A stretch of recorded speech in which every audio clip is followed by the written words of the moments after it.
O placar agregado do confronto Flamengo e São Paulo entre os anos de 2021 e 2022 aponta 18 para o clube carioca, 3 para o tricolor paulista. Isso mesmo, os rubro-negros fizeram em 6 jogos, 6 vitórias seguidas, 18 gols. Ou seja, uma média aí de 3 gols por partida. E sofreram apenas 3. Uma média de meio gol por jogo nessa cena que o Flamengo acumula em cima do São Paulo, seu algoz na Copa do Brasil do ano anterior, em 2020, e que goleou o Flamengo, fez 4 gols no Maracanã, venceu de goleada no Morumbi, venceu o Flamengo no Morumbi na última partida daquele campeonato brasileiro e quase o Flamengo perde o título. Pois é, como a coisa mudou. E que diferença, né, para o Flamengo de outros tempos, quando não tinha a menor condição de enfrentar o São Paulo poderoso e o Flamengo lá embaixo. Que virada no histórico desse confronto. Falaremos sobre isso e muito mais. Você já sabe, porque você já viu passando aqui, né, nesse vídeo com apoio do OneFootball, aplicativo que você deve baixar acessando o link que está aqui embaixo na descrição desse vídeo. No OneFootball você tem a Bundesliga ao vivo, o Campeonato Alemão, primeira divisão, também a segunda divisão, narração em português, tem Dudu Monsanto, tem Gerd Wenzel, o Brasileirão, você vê no OneFootball os melhores momentos dos jogos do Campeonato Brasileiro. Campeonatos continentais, Copa do Brasil, Sul-Americana, Libertadores, e você tem tempo real com as estatísticas dos jogos das principais competições do mundo, isso mesmo. Então, você se informa, você vê jogos ao vivo, é farto conteúdo e tudo isso sem ter que pagar rigorosamente nada. O OneFootball é de graça e você pode também acompanhar outras ligas importantes, né? Alternativas, digamos assim, do futebol internacional no OneFootball. Então você faz o download do aplicativo ao final desse comentário e com isso você vai não só aproveitar todo o conteúdo do OneFootball, como vai apoiar o nosso canal. Porque quando você faz o download do OneFootball pelos links que disponibilizamos em nossas lives e nossos vídeos, você mostra para o pessoal do OneFootball a força do youtube.com/Mauro César. Então faça o download do OneFootball ao final desse comentário. Repito, o link está aqui embaixo na descrição do vídeo. Você não vai se arrepender. Enquanto eu vou comentando, ao meu lado você vai vendo as estatísticas do confronto dessa noite de quarta-feira com a vitória do Flamengo pelo placar de 1-0. No agregado, 4-1, porque em São Paulo o Flamengo venceu por 3-1. E essa sequência de resultados e vitórias do Flamengo ela é impressionante, porque são 6 triunfos consecutivos do clube rubro-negro sobre o tricolor paulista. Não é pouco, né, gente? 6 vitórias seguidas, isso depois de um período em que o São Paulo era a asa negra do Flamengo. O Flamengo venceu por 5-1, ainda com o Renato Gaúcho, tá? No Maracanã, esse jogo, aquele jogo que o Bruno Henrique fez de tudo. 4-0 no Morumbi. 3-1, também com o Renato. Aí já nesse ano, 3-1 no primeiro turno do Brasileiro com Paulo Souza no Maracanã. 2-0 no segundo turno do Brasileirão com o Dorival Júnior no Morumbi. 3-1, ainda com o Dorival, evidentemente, na partida de ida da Copa do Brasil, semifinal no estádio do Morumbi. E agora do Maracanã, esse 1-0, ainda, obviamente, com o mesmo treinador, Dorival Júnior, no jogo de volta. Então é um histórico assim de 2 anos impressionantes. Isso não é por acaso. O Flamengo está muito mais forte, o Flamengo se fortaleceu e o elenco mudou muito. Houve uma abordagem na entrevista do técnico do Flamengo depois da partida. Porque mudou, porque os jogadores não são os mesmos jogadores. Os jogadores são os mesmos. Onde são os mesmos? Vamos recapitular aqui. Os jogadores que chegaram desde o começo do ano, e alguns mal trabalharam com o Paulo Souza, e outros nem tiveram contato com ele. Até para fazer justiça com o Paulo Souza, com o Rogério Ceni, com o Renato Gaúcho, com o Domenech Torrente, com o Jorge Jesus, com o Abel Braga. Gente, o Dorival faz um ótimo trabalho, isso é inegável, não estou aqui colocando isso em discussão, pelo amor de Deus, eu gosto muito do trabalho dele e acho ele um cara muito bacana. Fico feliz com o sucesso desse treinador, desse profissional. Mas o que eu quero dizer é o seguinte, o elenco do Flamengo nunca foi tão forte. E se o Flamengo beliscar títulos agora no final do ano e terminar bem colocado no Brasileiro, vai ter uma premiação mais alta, vai bater facilmente aí o recorde de faturamento do ano. E vai ter mais bala para contratar jogador ano que vem, que tudo indica. Olha só que cenário. Pense nisso, a importância desses títulos e do que poderá vir. O Flamengo pode fazer mais contratações e tornar esse elenco ainda mais poderoso. Mas depende, claro, do resultado nessas finais. Por isso é importante fazer uma boa administração física do elenco. É um momento decisivo. E o Campeonato Brasileiro agora ficou em segundo plano, evidentemente. O Palmeiras vai marchando para o título, está numa vantagem muito grande. Quem tem que perseguir o Palmeiras é o Internacional, vice-líder 8 pontos atrás, só joga uma competição, tem que tentar vencer tudo quanto é jogo e torcer para o Palmeiras perder pontos, até porque os dois se enfrentam em Porto Alegre na última rodada. Se o Inter chegar 2 pontos atrás do Palmeiras, veja bem, gente, o Internacional está 8 pontos atrás do Palmeiras. Ele tem que tirar 6 pontos, certo? 6 pontos para ficar a uma distância de 2. Ele vence a última rodada e ele pode ser campeão. Ou até, dependendo, tem que verificar o número de vitórias e tal, empates, né, dependendo dos resultados, né, que aconteceram até o final do campeonato, o Inter pode até ficar 3 pontos atrás, vencer o Palmeiras na última rodada, igualar em pontos e nos critérios de desempate ser campeão. A missão agora é do Inter. O Flamengo tem 2 finais. A missão de tentar enfrentar o Palmeiras, né? Estou dizendo isso porque o Palmeiras lidera. Quem pode impedir? Tese é o Palmeiras. É o Internacional, que é o que está mais próximo e tem um caminho livre. Talvez não tenha um elenco forte bastante para isso, mas o Flamengo está em 2 outras frentes e o elenco mudou muito. Olha, o Santos não trabalhou quase com o técnico Paulo Souza. Era o Hugo que jogava. É verdade, ele fez uma bobagem ao revezar os dois, não era para revezar. O Santos tinha que ser o titular, mas ele se machucou. Então o Paulo Souza, mesmo que quisesse escalar o Santos ali em algumas partidas, não tinha como. O Diego Alves é machucado e tudo mais. Muito bem. O Varela chegou agora há pouco tempo, nem está inscrito na Copa do Brasil, nem conheceu o técnico português. O Pablo foi um pedido do Paulo Souza, mas se machucou logo que chegou. Então mal trabalhou com ele no Flamengo. Fabrício Bruno, a mesma coisa. Se machucou, ficou um tempo parado ali e tal, uma dificuldade de identificar ali qual era a lesão, melhor tratamento, mais adequado e tal. Ayrton Lucas também chegou machucado. Só aí, gente, é uma defesa inteira. Eu falei de 2 laterais, um goleiro e 2 zagueiros. Vamos continuar? Tudo bem. Chegou o Vidal. O Marinho não, o Marinho trabalhou bastante com o Paulo Souza, mas chegou o Vidal depois do Paulo Souza. Everton Cebolinha depois do Paulo Souza. E saíram jogadores. Saiu o Lázaro, que começou a ser aproveitado pelo Paulo Souza, depois ainda em outras posições, como ala até, né? Pelo Dorival, foi vendido. Saiu o Vitinho, final de contrato, foi liberado, foi para o Oriente Médio. Saiu a dupla Gustavo Henrique e William Arão para o Fenerbahçe da Turquia.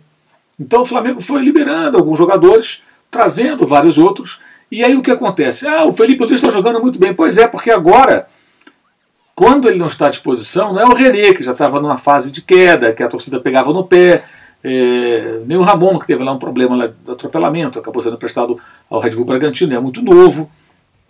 O reserva imediato é o Ayrton Lucas, que é um bom jogador, que veio do futebol russo, está até emprestado, nem foi contratado definitivo. E aí o Felipe Luiz se prepara para um jogo uma semana inteira, descansa.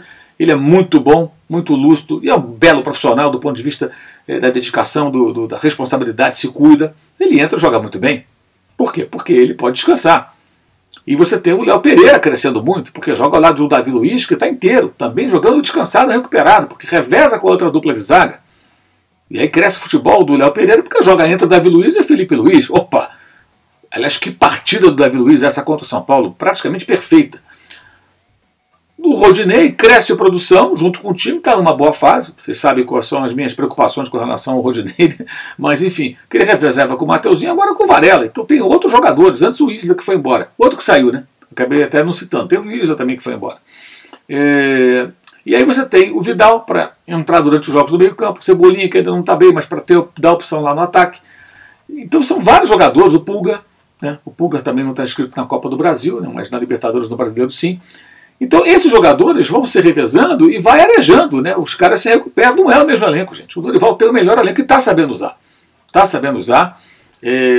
No Brasileiro teve aí jogos que poderia ter sido um time mais forte, a gente até questionou, discutiu isso, criticou, mas a meta prioritária, que era chegar nas 2 finais, o Flamengo chegou. E olha, e chegou bem. Chegou bem. O Flamengo eliminou o Atlético Mineiro, depois de uma derrota lá em Belo Horizonte por 2-1, que foi 2-0, até era um placar exagerado, o Lázaro fez aquele gol, e do Maracanã o Flamengo se preparou para aquele jogo e fez 2-0, com autoridade eliminou o Galo, ainda com o Turco Mohamed. O Flamengo eliminou o Atlético Paranaense, apertado, mas no Rio já era para ter vencido aquele jogo. Foi melhor, e foi melhor também lá em Curitiba e venceu por 1-0. O Flamengo venceu o São Paulo fora e em casa agora nessa fase semifinal. O Flamengo passou pelos adversários difíceis que teve a partir das oitavas de final, não teve moleza, não teve time fraco pelo caminho a partir dessa fase. E não vai ter também na final contra Corinthians ou Fluminense. E com autoridade. Eliminou seus adversários de forma categórica. Indiscutível. Foi melhor do que os 3. Mesmo o jogo em Belo Horizonte contra o Galo, O Atlético estava só se defendendo quando estava ganhando de 1-0, no contra-golpe, a jogada do Hulk fez 2-0, se fechou de novo, não houve supremacia. E o Flamengo ainda tentando se acertar ali, o Dorival estava há pouco tempo, tentando colocar as peças nos seus devidos lugares. E na Libertadores também, né, gente? O Flamengo passou pelo Tolima. Primeira fase, o Flamengo teve a melhor campanha dele na história da Libertadores, apesar de todas as críticas ao Paulo Souza. Só perdeu 2 pontos no empate para o Talheres. E eu sempre lembro, esse jogo teve um gol que deveria ser anulado do time argentino, mas não havia VAR naquela fase inicial da competição. O Flamengo poderia ter vencido aquela partida. E teria 100% de aproveitamento em toda a Libertadores da América, porque venceu todos os jogos, exceto aquele empate. E depois, na fase de mata-mata, foi muito mal contra o Tolima, lá em Ibagué, na Colômbia, mas venceu por 1-0 com o gol do Andrés Pereira. Depois meteu 7-1 no Tolima. Depois eliminou o Corinthians de forma categórica, vencendo fora de casa e vencendo em casa, administrando em casa, como administrou esse jogo contra o São Paulo. Muito parecido. Vantagem de 2 gols fora, depois administrou. Na sequência, o Flamengo passou pelo Vélez, que tinha eliminado o River Plate. O Vélez é fraco, 4-0, um vareio na casa do adversário. Depois venceu por 2-1, também fazendo uma certa administração do jogo de volta. Nem colocou o Gabigol para evitar que ele tomasse um eventual cartão amarelo e ficasse fora da decisão, já que ele estava pendurado, né? E agora com o São Paulo é essa maneira também. Então o Flamengo chega em 2 finais, gente, com muita autoridade, passando por adversários, alguns bem difíceis, outros de bom nível, e até fazendo com que eles parecessem ruins.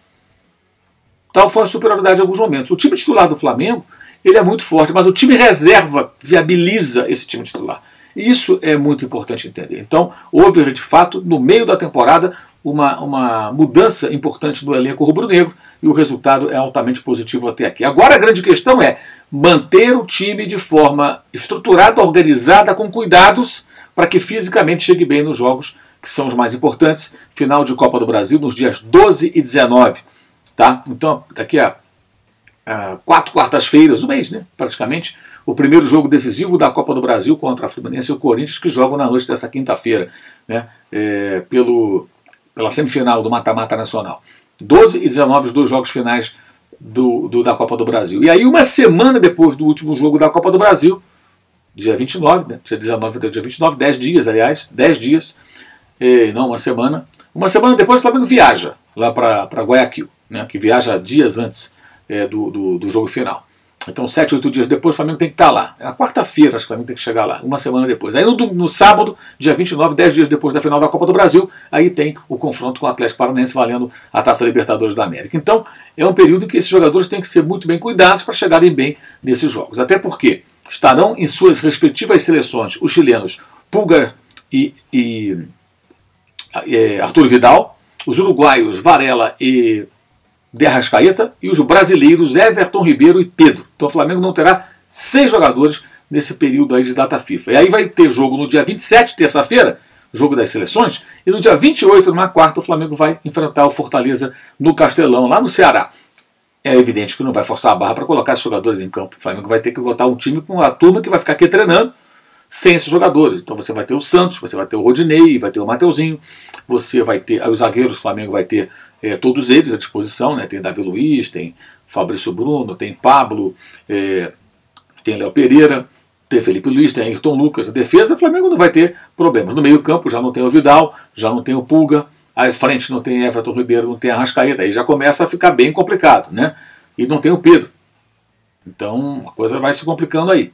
Aí vai ter que jogar com quem? João Gomes, Thiago Maia, eventualmente colocar o Matheus França, o Vitor Hugo, um desses meninos, Cebolinha na frente com o Gabigol, entra o Marinho, quem joga. Aí o Dorival vai preparar durante esse período certamente os jogadores para o jogo do Fortaleza, que é o primeiro depois do jogo do Fluminense. 10 dias depois, né, dia 18, o Flamengo joga contra o Fluminense e no dia 28 contra o Fortaleza. Então o importante será o quê? Fazer uma boa gestão física para que todos cheguem inteiros nesses jogos na reta final. Então, placar agregado histórico sobre o São Paulo, 18-3, 6 vitórias seguidas nesse período entre 2021 e 2022 e 2 caminhadas até as finais das 2 competições eliminatórias, mata-mata de Copa do Brasil e de Libertadores da América, com extrema autoridade. O Flamengo vivendo um momento importante na sua história e mostrando de fato muita força.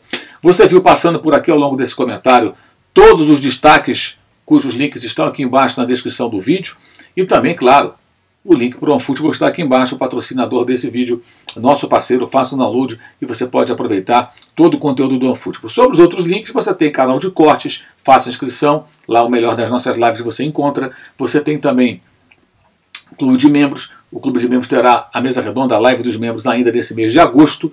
Você tem o Uso 360 com os produtos do canal, camisetas, canecas, produtos do canal para divulgar o canal. E são bacanas os produtos, tem desconto.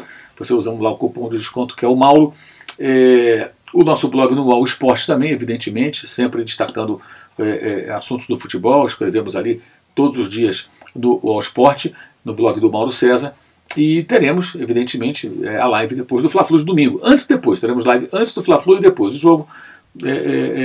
1 hora e pouco antes do jogo começar. E assim que a bola terminar de rolar no Maracanã, mais uma live aqui no canal para a gente bater um papo sobre esse jogo entre Flamengo e Fluminense.